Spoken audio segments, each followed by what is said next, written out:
So this is 3.2 logarithmic functions, and this is the at-home homework for Monday and Tuesday, the 9th and 10th of November. You're doing 7 to 19 odds. This Friday at home, you're going to do a quiz online. So this is a big deal right here. We're talking about logarithmic functions and their graphs this week, but this first assignment, I got the highlighted problems here, and I'm going to do all the evens that go with them.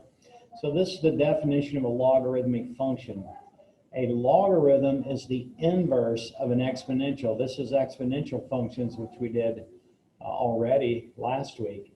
And a log looks like this. So just so we know look where this a is right here, that's called a base in logarithmic form. But in exponent form, that's called a base. And then this y and x are going to switch sides. So the x was with the log, it goes to the other side, and the y was on the other side of the equal sign, it goes to the power of the base. So there's this little saying that says base stays base, the other two play switcheroo. So the base again is the a, and the x and y are the switcheroo. So that's what we're supposed to be doing here. We're supposed to be changing from log form to exponential form. So if you look here, 4 is the base. So base stays base. So you keep 4 as the base. And the other two things play switcheroo. So 16, oops, I put the 4 on the wrong side. 4 stays over here. So the 16 switches to this side, and the 2 switches over to the exponent of the 4. So 4 squared equals 16. Oops, that was your homework problem. Sorry. We're doing this one. The base is 9, and the other two play switcheroo. So the negative 2 goes to the power of the 9, and the 181st comes here. Over here, 32 is the base, so base stays base. The other two play switcheroo. If you type this in your calculator, it'll give you 4. Over here, now they're in exponential form, and we want to put them in log form. So 5 is the base, so it's going to be log base 5. It stays base, and this is the base in a log form.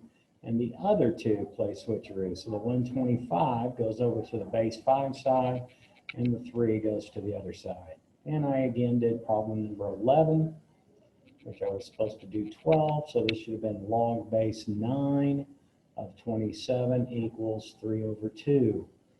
Doing this one right here, the base is 24. So it's going to be log base 24 of 1 equals 0.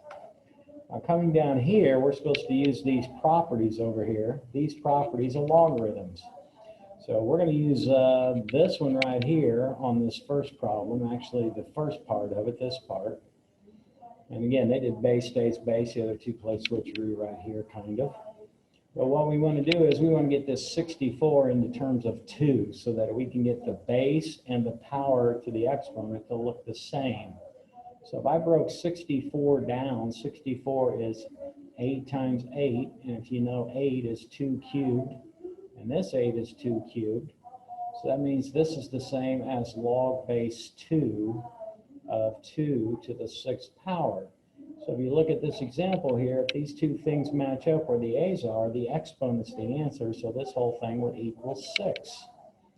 And this next part is called a common base. When there's no base written, that is base 10. Base 10 when no base is written. So I'm going to use this. I can either use number 2 here where they match up and give you 1, or you can think of this exponent as being 1 and do the same one we did here. Either way, this equals 1. And now this last one, you got to know that a square root of a variable, and that's a power, I'm going to call that power A. I'm going to call this root B. The B root of, I shouldn't use B because there's already a B in there, so let's call this C. The C root of B to the A power is you're allowed to rewrite that as B, and whatever the power with the B inside goes to the numerator, and the root goes to the denominator. You can rewrite radicals as rational exponents. So when you see this thing with no numbers written here, that's the second root, square root, and this is first.